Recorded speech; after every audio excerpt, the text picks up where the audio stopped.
Wakwezi na wakulima hapo walipokutana. Mapinduzi daima mbele. Miaka 62 ya mapinduzi, amani na utulivu ndo msingi wa maendeleo yetu.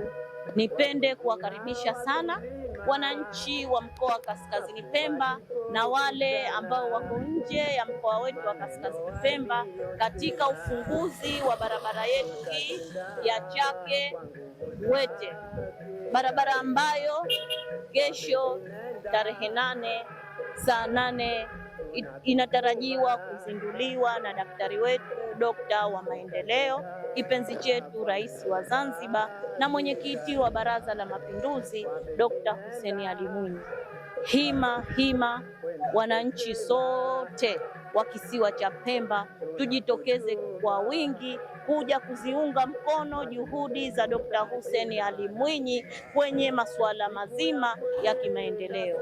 Nikukaribisheni nyote kuanzia saa 8 mchana kwenye viwanja vyetu, viwanja vya Mnazi Mmoja vilivyopo Wete. Daktari wetu, dokta wa maendeleo, ataunguruma ndani ya mkoa wetu wa Kaskazini Pemba.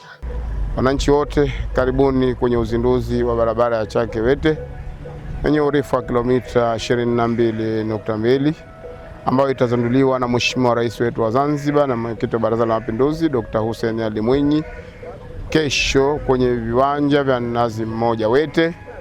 Karibuni nyote.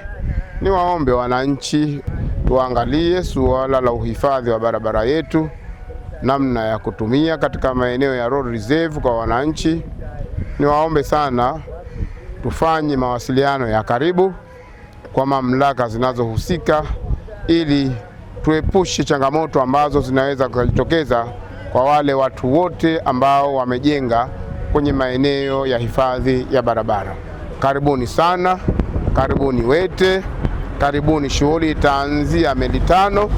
Roundabout hii iko vizuri na imejengwa vizuri, lakini tutamalizia Wete kwa mkutano wa hadhara na rais wetu mpendwa Dr. Hussein Ali Mwinyi.